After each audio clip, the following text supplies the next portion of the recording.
I am Aaliyah, 31 years old, and a marketing consultant who just launched my own business. Growing up in a wealthy Boston family meant high expectations and rigid traditions. This year had been tough since leaving my father's investment firm to start my own company. As I arrived at my parents' Beacon Hill home, clutching a homemade pecan pie, they blocked the doorway with cold expressions. "You are not invited," my father said flatly. Through the gap, I spotted my sister Audrey, Uncle William, and even my best friend Jennifer laughing around the table. Before I share what happened next, let me know where you are watching from. In the comments, hit that like button and subscribe to hear how one phone call changed everything that day. The stately brownstone on Beacon Hill where I grew up represented everything about my family. Prestigious, immaculate, and intimidating. My father, Harold Matthews, founded Matthews Investment Group 35 years ago and built it into one of Boston's most respected financial firms. Success was not just expected in our household, it was the only acceptable outcome. My mother, Elaine, dedicated her life to maintaining our social standing. She served on charity boards, hosted flawless dinner parties, and scrutinized every aspect of my sister and my appearance and behavior. A Matthews never shows weakness. She would remind us whenever we expressed any uncertainty or emotion she deemed inappropriate. My older sister Audrey followed in our father's footsteps, graduating from Harvard Business School and joining the family firm without hesitation. She excelled at everything she touched, becoming the golden child who never questioned the family legacy. I, on the other hand, found my passion in marketing and brand development, much to my father's disappointment. "Marketing is for people who cannot handle real business," he once told me during a family dinner. Despite his disapproval, I earned my degree from Boston University and reluctantly joined Matthews Investment Group in the marketing department. For 5 years, I worked tirelessly to prove my worth, eventually becoming the director of client relations and marketing. Things began to change 8 months ago when I discovered some questionable transactions while preparing materials for a client presentation. Several high-profile investors had accounts with irregular movement patterns that raised red flags. When I brought these concerns to my father, his reaction surprised me. "Those accounts are handled personally by me," he snapped, snatching the files from my hands. "Some matters are beyond your understanding, Aaliyah. Stick to your brochures and leave the real business to those qualified to handle it." That confrontation sparked weeks of tension. I noticed my access to certain client files became restricted. My sister Audrey began attending meetings I had previously led. My questions about company practices were met with dismissal or outright hostility. Jennifer Adams had been my best friend since college. We bonded during late-night study sessions and remained inseparable after graduation. My family embraced her immediately with my mother, often remarking that Jennifer was practically a Matthews. She joined the family firm 2 years after I did, working in account management. Jennifer became a fixture at family gatherings, joining us for holidays, vacations, and Sunday dinners. Uncle William, my father's younger brother and the company's legal counsel, had always been different from my father. He encouraged my independent thinking and occasionally defended me during family disagreements. "The company needs fresh perspectives," he would argue. Aaliyah brings valuable insights, but his support seemed to waver in recent months, and his once warm demeanor cooled considerably. The final breaking point came when I landed Berkshire Development, a major client my father had been pursuing for years. Instead of celebration, my success triggered suspicion. "How exactly did you convince Thomas Berkshire to sign with us?" my father demanded. "What did you promise him?" "I created a comprehensive marketing strategy tailored to his specific needs," I answered, stunned by the implication. "I did my job. Your job is to support this family's interests, not build your personal portfolio," he replied. 2 weeks later, I resigned from Matthews Investment Group and launched Matthews Marketing Consultancy, taking my hard-earned client relationships with me. The family reaction was swift and severe. My mother stopped taking my calls. Audrey sent a scathing email accusing me of betrayal. My father threatened legal action for client poaching, but backed down when his lawyers advised against it.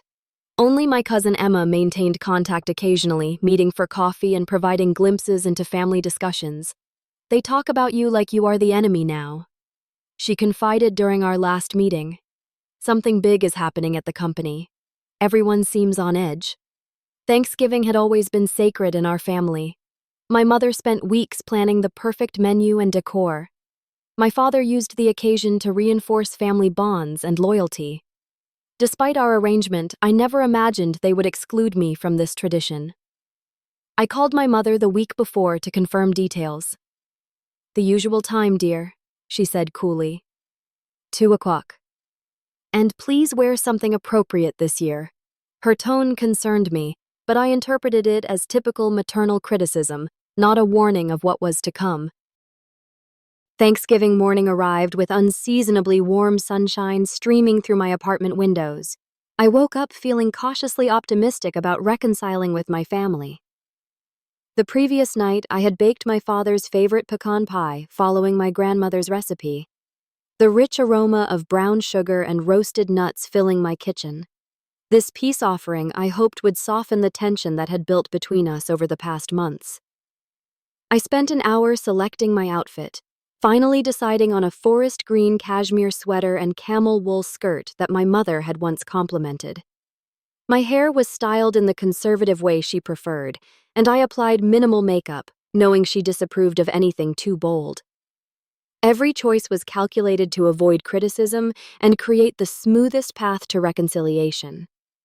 "Family is everything," I reminded myself, repeating my father's favorite phrase as I gathered my purse. The carefully packaged pie and a bottle of expensive Cabernet Sauvignon from my client's vineyard. This small token represented my professional success, something I still hoped they might eventually appreciate. The drive to Beacon Hill took 20 minutes. I rehearsed potential conversation starters during the journey. I would ask Audrey about her recent business trip to London. I would compliment my mother on her table setting, which was always magazine-worthy. I would discuss the Patriots season with Uncle William, avoiding any mention of business or my departure from the family firm. As I turned onto Chestnut Street, my stomach tightened when I noticed the unusual number of cars parked near my parents' home. I recognized Jennifer's blue Audi immediately. This surprised me since she typically arrived with me in previous years.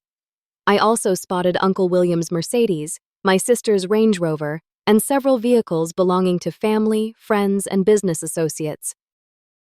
I parked a block away and checked my reflection in the rearview mirror one last time before gathering my contributions and walking toward the imposing brownstone where I had grown up. The November air carried the scent of wood, smoke, and roasting turkey from neighboring homes. Through the tall windows of my parents' home, I could see movement and the warm glow of candles. My heart pounded as I climbed the familiar stone steps. Through the beveled glass panels flanking the front door, I caught glimpses of people gathered in the foyer and dining room beyond. The sound of laughter drifted out along with the classical music my mother always played during special occasions. I shifted the pie to one arm and rang the doorbell, taking a deep breath to calm my nerves. The laughter inside immediately diminished. I heard hushed voices and footsteps approaching. When the heavy wooden door swung open, both my parents stood in the entryway like sentries. My mother wore her pearl gray cocktail dress with her heirloom diamond earrings, while my father was impeccable in his navy blazer and regimental tie. Their expressions matched in coldness. "Aaliyah," my father said, his voice devoid of warmth. "What are you doing here?" Confusion washed over me. "I am here for Thanksgiving dinner. Mom confirmed last week that it starts at 2 p.m. My mother's perfectly manicured hand tightened on the doorframe. "There has been a misunderstanding. You are not invited this year." The words hit me like a physical blow. Through the space between them, I could see into the formal dining room where the table was set with the family china and crystal. The centerpiece of autumn flowers and gourds that my mother created every year dominated the center of the table.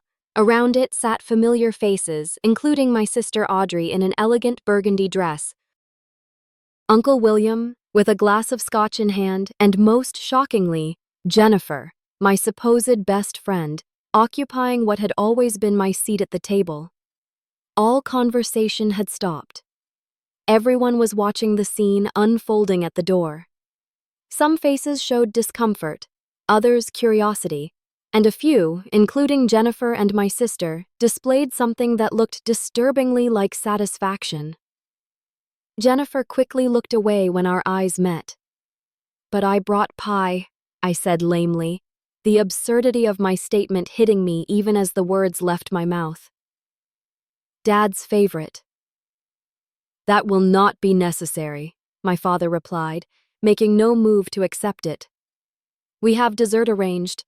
I think it would be best if you left now." I stood there, the pie growing heavy in my arms as the reality of the situation sank in. This was not a misunderstanding or a spontaneous decision. This was planned. They had deliberately excluded me and invited everyone else, including my best friend, who now sat in my place. Can I ask why I managed struggling to keep my voice steady? "I think you know why," my mother said, her voice barely above a whisper. "Your choices have consequences, Aaliyah." Without offering further explanation, my father began to close the door. "Goodbye, Aaliyah. Drive safely." The heavy door shut with finality, leaving me standing alone on the steps with a homemade pie and a bottle of wine meant to be shared with family. Through the door, I heard conversation resume, though more subdued than before. Someone turned up the music as if to drown out any lingering awkwardness from my dismissal. I stood there for several seconds, too shocked to move. Pride kept my shoulders straight as I turned and walked back down the steps. I refused to give them the satisfaction of seeing me break down. The walk back to my car felt endless, each step requiring conscious effort as I balanced the now meaningless pie and fought back tears that threatened to spill. Once inside my car, I placed the pie carefully on the passenger seat and gripped the steering wheel, staring back at the house where I had grown up. Through the bay window, I could see the dining room where my family and former friends were now gathering around the table. A new banner hung on the wall behind my father's chair at the head of the table. Even from this distance, I could make out the gold lettering, "Family First." The irony was not lost on me. Family first, unless that family member questioned the status quo. The hurt that had numbed me at the door began to transform into something else, anger. Not the hot, impulsive kind that leads to regrettable actions, but a cold, clarifying anger that sharpened my thoughts and steeled my resolve. They had made their choice, and now I would make mine. I drove away from Beacon Hill with no particular destination in mind, simply needing to put distance between myself and the scene of my humiliation. Traffic was light on Thanksgiving Day, and I found myself heading toward the Charles River. I pulled into a viewing spot overlooking the water, cut the engine, and finally allowed myself to process what had just happened. My family had not just excluded me from dinner. They had orchestrated a complete rejection. The presence of Jennifer in my seat was not coincidental. She had known about this and said nothing. Uncle William, who had always been my advocate, sat among them without protest. The calculated cruelty of the scene left me breathless. As I stared at the river, watching rowers glide across the surface, a memory surfaced of Michael Donovan, a friend from my brief time in law school before I switched to business. Michael had specialized in financial fraud and now worked for the Securities and Exchange Commission. 3 months ago, we had reconnected at an alumni event. Something does not feel right about some of the accounts I had confided in him after a few glasses of wine. Large transfers to offshore entities, inconsistent reporting patterns, client accounts being consolidated without clear documentation. Michael had looked at me intently. "Do you have any proof, Aaliyah? These are serious concerns. I copied some files before I left." I admitted, surprised by my own confession, "But I have not looked at them. Family loyalty, you know, but I kept them just in case." "If you ever decide to review those files," he had said, sliding his business card across the table, "call me immediately. Some matters go beyond family loyalty." I had tucked his card away, trying to forget the conversation and the implications of what I might have discovered. Now, sitting in my car on Thanksgiving Day, completely cut off from my family, I reached for my phone and pulled up his contact information. My hand hovered over the call button for several seconds. This single action would cross a line that could never be uncrossed. Once I shared my suspicions and evidence with Michael, events would be set in motion that could destroy everything my family had built. Was I prepared for those consequences? The image of my parents standing in the doorway coldly turning me away firmed my resolve. I pressed call. Michael answered on the third ring, the sound of children playing audible in the background. Aaliyah, happy Thanksgiving. Is everything okay? Not exactly, I replied, my voice steadier than I expected. Remember our conversation about those files I copied? I think it is time I showed them to you. How quickly can we meet? The background noise on his end diminished as he apparently moved to a quieter location. This sounds serious. Are you sure you want to pursue this? Once we start looking, we cannot unsee what we find. I am sure, I said, surprising myself with my certainty. My family just made their position very clear. Now I need to stand by my principles. I can meet you tomorrow morning, he said. 8:00 at my office. Bring everything you have. I will be there, I promised, ending the call. The drive back to my apartment in Cambridge took longer than usual as I took a QS route, passing places that held memories. My elementary school, the ice cream shop where we celebrated good report cards, the park where my father had taught me to ride a bike. Each landmark represented a family that no longer existed, if it ever truly had. I contrasted these memories with Thanksgivings past. My mother directing the precise placement of each dish. My father carving the turkey with surgical precision. Audrey sharing news of her latest accomplishment. Everyone playing their assigned roles in our family performance. Had there ever been genuine connection beneath the polished veneer? My phone vibrated with a text message from Audrey. This is for the best. You brought this on yourself. No explanation, no apology, just cold judgment from the sister who had once shared my childhood secrets and dreams. I did not reply. My apartment building looked particularly lonely when I arrived. Earlier that week, I had decorated my living room with tasteful fall arrangements and a small table set for one still hoping for an invitation elsewhere, or perhaps a friend to join me. Now those decorations seemed like sad reminders of my isolation. I changed out of my carefully chosen outfit into comfortable jeans and a sweater, placing the rejected pie on my kitchen counter. The bottle of wine I had planned to bring to dinner now served a different purpose.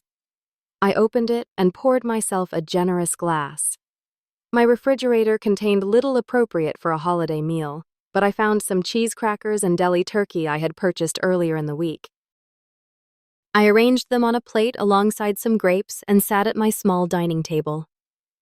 Happy Thanksgiving to me, I whispered, raising my wine glass in a solitary toast. The first sip broke something inside me. Tears came suddenly and violently. Years of stifled emotions finally finding release. I cried for the family I thought I had, for the betrayal by Jennifer, for the lonely path ahead of me. The tears eventually subsided, leaving behind a strange clarity. I had been living in limbo these past months, neither fully separated from my family, nor truly independent. Today's rejection, painful as it was, had severed those ties definitively. Now I needed to decide what came next. I walked to my home office and opened the hidden panel behind my bookshelf where I had concealed the documents copied from my father's files. The time for avoidance was over. The documents I had hidden away months ago now lay spread across my dining table, creating a paper trail of deception that I could no longer ignore. When I first copied these files, I had acted on instinct, sensing something wrong, but unable to face the implications. Now, with a glass of wine in hand and nothing left to lose, I began to methodically analyze what I had. Account statements from high net worth clients showed irregular patterns of withdrawals and deposits. Investment reports contained discrepancies between reported returns and actual performance. There were transfers to offshore entities with vague designations and minimal documentation. What initially appeared as isolated anomalies gradually revealed themselves as components of a deliberate system. My father, the paragon of financial integrity in Boston society, had been defrauding investors, and he had not been doing it alone. I found emails between my father and Audrey discussing how to address client concerns by adjusting reported returns and reallocating assets temporarily. The clinical language barely disguised the reality. They were misrepresenting investment performance and using new client funds to cover withdrawals from existing accounts. A classic Ponzi scheme executed with the sophistication one would expect from Harvard Business School graduates. More disturbing were the emails that mentioned me directly. Aaliyah's access to the Ferguson and Williams accounts needs to be restricted. My father had written 3 weeks before I discovered the irregularities. Her marketing role does not require this level of financial detail. Already handled, Audrey had replied. Jennifer has helped redirect her attention to the new client presentations. Jennifer, my best friend. Her name appeared repeatedly in email chains with my family, often in context that made it clear she had been actively working against me for months. Aaliyah mentioned concerns about the Osaka transfers. She wrote in one message, I deflected by emphasizing the confidentiality protocols. Should we be worried? My father's response was chilling. Maintain normal relations with Aaliyah while we assess the situation. We need to know exactly what she suspects and who she has spoken with. The realization that Jennifer had been reporting on me to my family using our friendship as a monitoring tool felt like a second betrayal, somehow even more painful than the first. I had trusted her completely, sharing my doubts and fears about leaving the family business. She had encouraged me to take the leap while apparently reporting every detail back to my father. Further in the email chain, I found messages from after my departure from the firm. Jennifer will take over Aaliyah's client relationships. My father wrote, her loyalty has earned her this advancement, loyalty. The word that my father valued above all else had been weaponized against me. But the betrayal went even deeper than professional manipulation. A folder labeled personal contained social media screenshots and photos that at first seemed irrelevant to the financial matters at hand. Then I noticed the recurring theme images of Jennifer and Audrey together at events I had not attended. Their body language, suggesting intimacy beyond friendship. The final photo showed them embracing in my father's lake house, clearly unaware they were being photographed. The revelation of their relationship explained so much. Jennifer had not just betrayed me professionally. She had been involved with my sister while pretending to be my confidant. The depth of deception left me physically ill. My phone rang, startling me from my shocked state. It was Michael. I could not wait until tomorrow, he said without preamble. I started looking into Matthew's investment group after your call, Aaliyah. There are serious red flags with some of their offshore accounts. The patterns suggest systematic fraud going back at least 5 years. I know, I replied, my voice hollow. I am looking at the evidence right now, but there is more. Yesterday, the firm held an emergency board meeting. Do you know what that might be about? Let me check something, Michael said. I heard keyboard clicks in the background. Yes, there was unusual activity yesterday. Your father transferred significant company ownership percentages to your sister and someone named Jennifer Adams. Does that name mean anything to you? She is my former best friend, I said bitterly, and apparently much more to my family than I realized. There is something else. Michael continued, his voice grave. There was activity in a trust fund registered to you. Substantial withdrawals requiring dual authorization. My trust fund, the one my grandparents had established that was supposed to be untouchable until I turned 35. They cannot access that without my signature, I protested. Someone did, Michael replied. We will need to investigate potential fraud or identity theft. Aaliyah, I need to ask you directly. Are you prepared to formally submit this evidence to the SEC and other authorities? This will trigger an investigation that will almost certainly lead to charges against your family members. The question hung in the air between us. Despite everything, I had discovered some small part of me still hesitated. These were not just financial criminals. They were my family. My father, who had taught me to ride a bike. My sister, who had defended me from bullies in elementary school. My mother, who had nursed me through childhood illnesses. But they were also the people who had stood at that door today and told me I was not welcome. The people who had conspired behind my back, invaded my trust fund, and used my closest friendship as a means of surveillance. Yes, I said finally. I will submit everything formally, but I need to make copies first. Digital backups of all documents. Good, Michael said. Secure everything carefully. Some of this evidence could mysteriously disappear once they realize what is happening. I spent the next hour scanning every document and storing copies on encrypted drives. I organized the evidence chronologically and by type of violation, creating a comprehensive package that even a financial layperson could follow.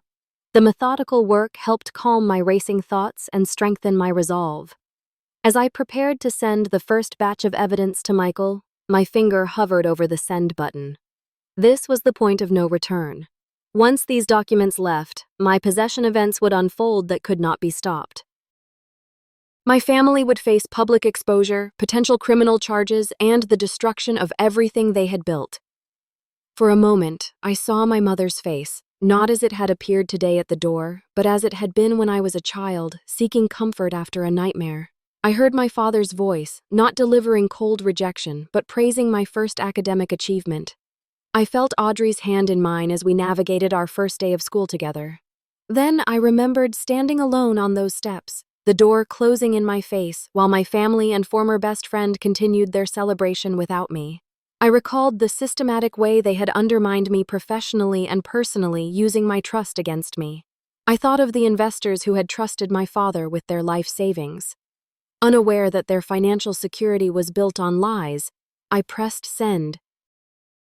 The moment after sending the evidence to Michael and regulatory authorities felt surreal, as if I had stepped outside my own life and was now watching it unfold from a distance. I had also forwarded key documents to Thomas Berkshire and several other major investors in my father's firm with a brief explanation and warning. The final message went to my cousin Emma, the only family member who had maintained contact with me. Things are about to change dramatically for the family. Be careful about your own investments and connections to the firm. For several minutes, I sat motionless at my dining table, mentally preparing for the inevitable fallout. Then, in a strange attempt at normalcy, I moved to the kitchen and began assembling a proper Thanksgiving meal for myself from the limited ingredients in my refrigerator. Turkey sandwiches, instant mashed potatoes, and a small container of cranberry sauce I had purchased earlier in the week. The mundane activity provided a momentary respite from the emotional storm. Exactly 19 minutes after sending the emails, my phone lit up with a message from my father. "What have you done?" The 3 words contained volumes of rage and panic. Before I could process this, more notifications began flooding in.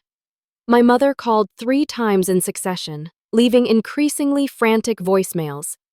"Aaliyah, whatever you think you know, you need to call us immediately. This is a family matter that should be handled privately." Audrey's texts escalated from anger to desperation.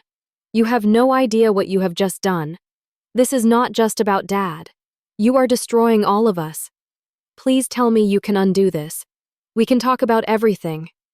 Jennifer, who had not contacted me in weeks, sent a message that made my blood boil. "There has been a terrible misunderstanding. I never meant to hurt you. What happened with your family and the firm is complicated, but I never betrayed your trust in the way you think. Please call me." The audacity of her denial after what I had discovered was almost laughable. I did not respond to any of them. A surprising message came from Uncle William. I suspected something was wrong, but did not want to believe it. "You showed more courage than I did. Be careful and do not meet with any family members alone. I will call you when I can speak freely." This unexpected support from the one person I had seen sitting at that Thanksgiving table gave me a momentary sense of validation. Perhaps I was not entirely alone after all. The next wave of notifications came from colleagues still at Matthew's investment group. "The office is in chaos," wrote my former assistant Bethany. Your father and sister just rushed out after receiving phone calls. Security is collecting and securing all computers and files. What is happening? An email notification from the company system announced emergency board meeting scheduled for 4:00 p.m. Today has been canceled. Further information pending. Then came the news alerts. Trading suspended for Matthews Investment Group pending inquiry. SEC confirms preliminary investigation into Boston financial firm. Major fraud allegations surface against prominent Boston investment company. The messages from my family became increasingly desperate. My father's final text read, "You have 20 minutes to call me and explain how you intend to fix this before you destroy this family forever. Some bells cannot be unrung, Aaliyah." I let the 20 minutes pass without response, turning off notification sounds as my phone continued to vibrate with incoming messages. For the first time since the morning, I felt a strange sense of peace. The truth was out, and whatever happened next was beyond my control. I had done what I believed was right, regardless of the personal cost. As I was cutting a small slice of the rejected pecan pie, my doorbell rang. I froze, knife in hand, suddenly certain of who stood on the other side of my door. The digital clock on my microwave showed exactly 22 minutes had passed since my father's ultimatum. I set down the knife and walked slowly to the door, peering through the peephole to confirm my suspicion. There in the hallway of my apartment building stood my entire family, my father looking uncharacteristically disheveled, my mother pale and rigid, Audrey with mascara streaked down her cheeks, and Jennifer hanging back with an expression of abject misery. I took a deep breath, straightened my shoulders, and opened the door. "How could you do this to us?" My father's voice exploded into the hallway the moment I opened the door. His face was flushed with a rage I had rarely seen, even during our worst arguments. "To your own family. Do you have any idea what you have done?" My mother stepped forward, placing a restraining hand on his arm. "Not here, Harold," she hissed, glancing nervously at neighboring apartments. "This needs to be handled privately." I stood in the doorway unexpectedly, calm in the face of their collective fury. "If you want to talk, you can come inside," I said, stepping back to allow them entry. "But you will not shout at me in my own home." They filed in silently, my father still vibrating with anger, my mother surveying my modest apartment with thinly veiled disdain, Audrey unable to meet my eyes, and Jennifer lingering awkwardly near the door as if planning a quick escape. I noticed Uncle William was not with them. "Sit down if you want," I offered, gesturing to my living room furniture. None of them moved. "You need to retract everything immediately," my father demanded, his voice slightly lower, but no less intense. "Call your contact at the SEC and tell them it was a mistake. We can still contain this if we act quickly." "Retract the truth?" I asked, raising an eyebrow. "Retract documented evidence of fraud, misappropriation of funds, and identity theft." "I do not think that is possible, Dad." "You do not understand what you are talking about." My mother interjected her social mask, slipping to reveal genuine fear. "Do you have any idea what this will do to our reputation? To our standing in the community? Every charity board? Every social connection? Everything we have built over decades destroyed because you could not follow simple family loyalty." Loyalty. I repeated the word, tasting bitter. Was it loyalty when you accessed my trust fund without authorization? Was it loyalty when you excluded me from Thanksgiving while welcoming the woman who betrayed me? Please explain your definition of loyalty, because it seems to only work in one direction. Audrey finally spoke her voice. "You do not understand the pressure," she said, sinking onto my couch uninvited. Dad needed certain returns to keep major clients. When the market turned against us in 2019, we had to make adjustments just to keep the firm afloat. It started small, just temporary reallocations. Then it grew. "Do not say another word, Audrey," my father snapped. "She is probably recording this entire conversation." I almost laughed at his paranoia. "I do not need to record anything. The documents speak for themselves." Jennifer stepped forward, her eyes red. "Aaliyah, please. This affects more people than just your family." There are employees who will lose everything, clients whose finances will be ruined. There must be some way to resolve this without complete destruction. The audacity of her plea ignited my anger. You have no right to speak to me about anything I said coldly. You used our friendship to spy on me. You reported my every concern and question back to them. And all while you were involved with my sister. Did you enjoy playing me for a fool, Jennifer? Her face crumpled. It was not like that. Not at first, Audrey and I. That happened later. I never meant to hurt you. A movement at the door interrupted our confrontation. Uncle William slipped into the apartment, nodding briefly to me before addressing my father. Harold, they are securing the office files as we speak. The SEC has already frozen the primary accounts. You need to call Gerald immediately. He turned to me. I came to warn you. They are looking for someone to blame, and they have decided it should be you. My father's expression confirmed this assessment. You were involved enough in these accounts to be implicated, he said, his tone shifting from rage to calculated manipulation. If you cooperate now, present this as a misunderstanding, we can protect you.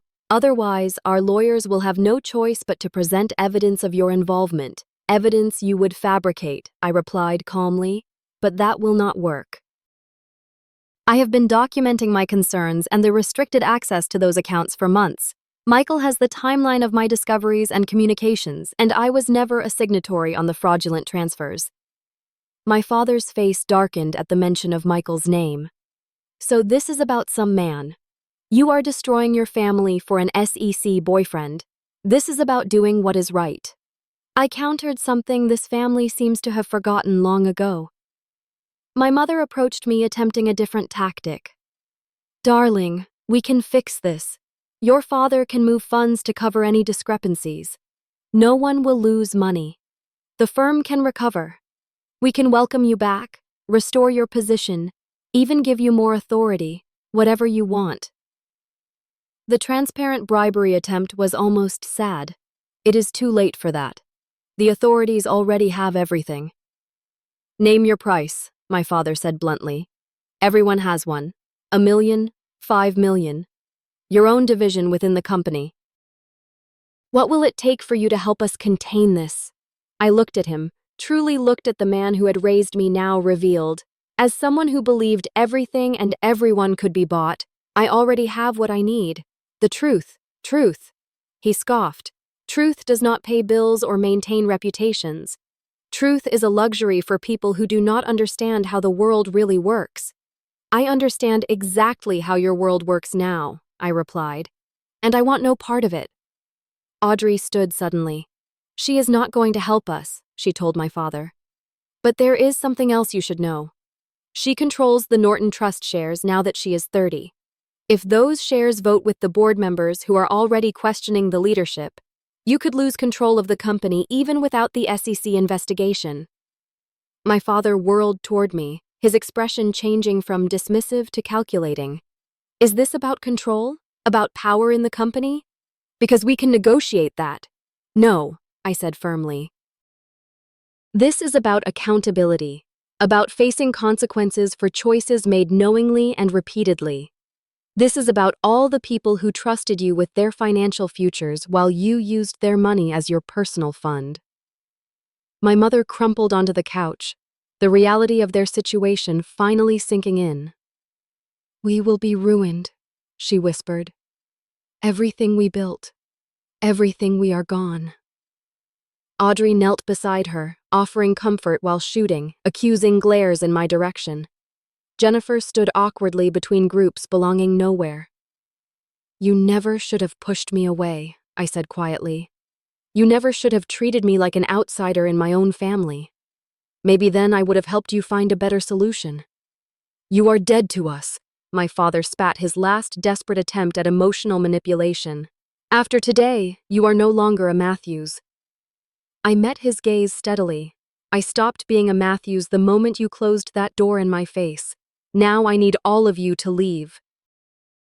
My lawyer will contact you about any further communications. Jennifer made one last attempt to approach me. Aaliyah, please. I know I hurt you terribly, but you have to believe I cared about you. Our friendship was not a lie. A real friend would not have sat at that table today while I was turned away, I replied. A real friend would have stood up and walked out. You made your choice, Jennifer. Now you get to live with it just like the rest of them. One by one, they left my apartment. My father stormed out without another word. My mother paused at the door, looking back with a mixture of anger and loss before following him. Audrey hesitated, seeming on the verge of saying something meaningful, but ultimately shook her head and left in silence.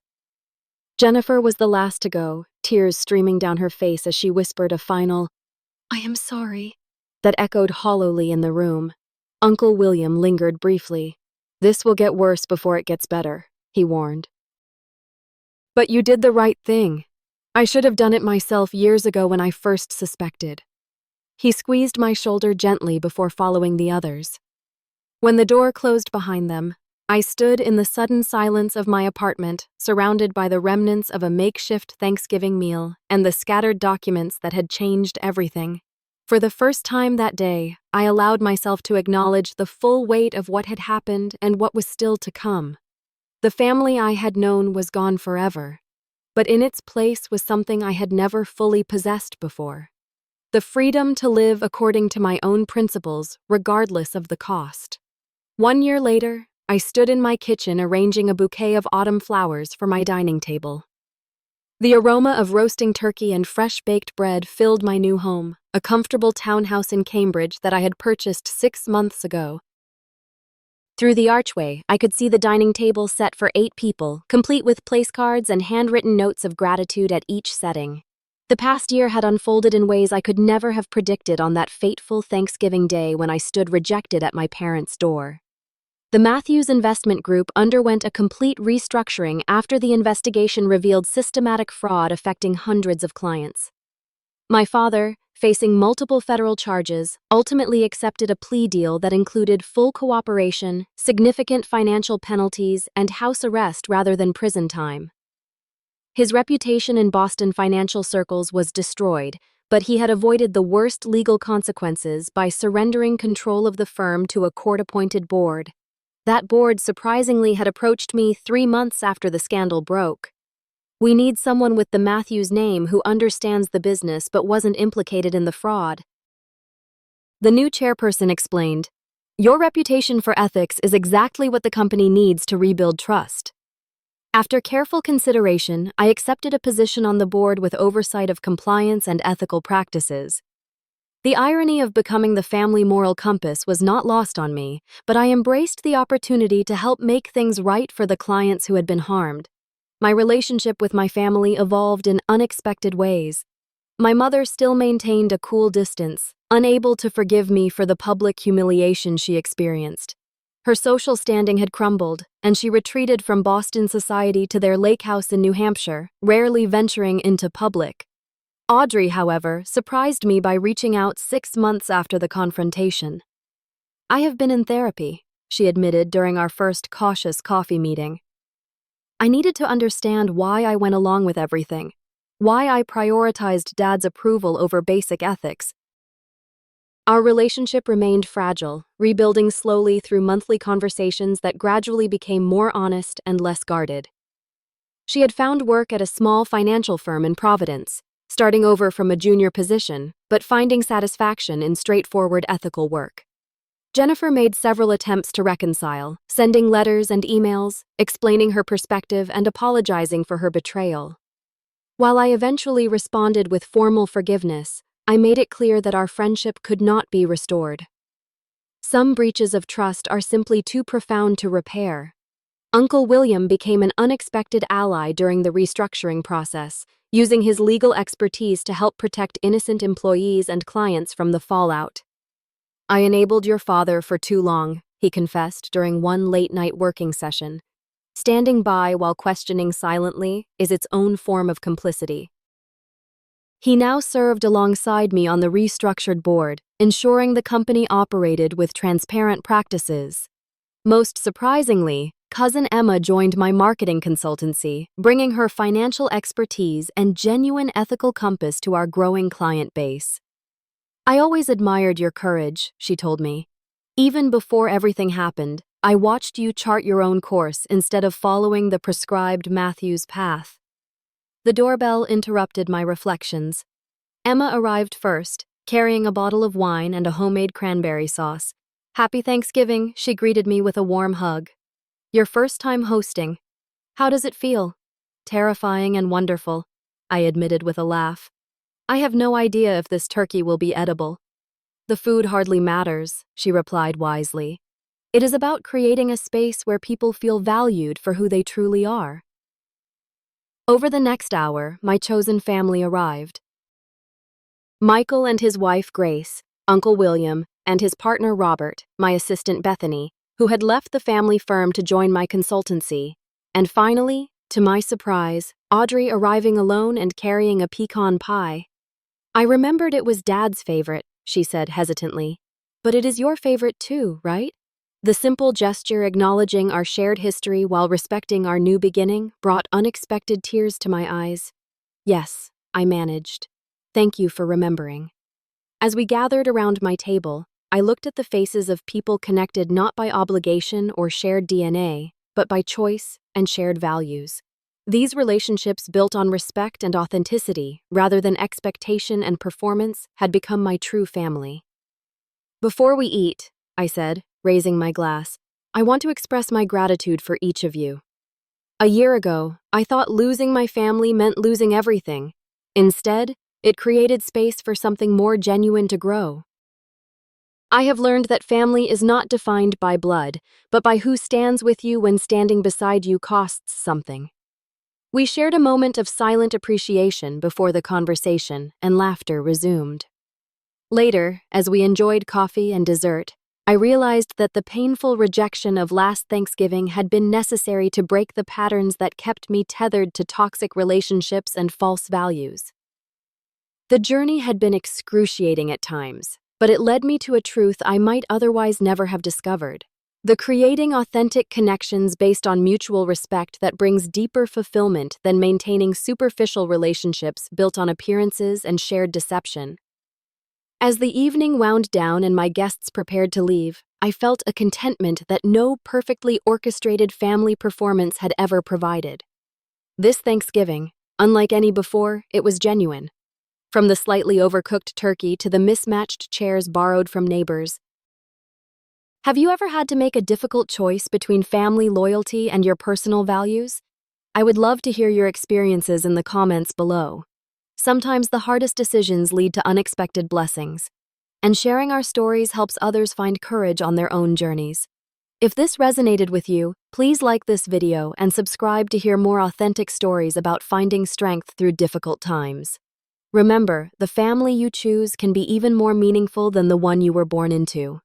Thank you for being part of my journey, and I wish you a holiday season filled with genuine connections and heartfelt gratitude.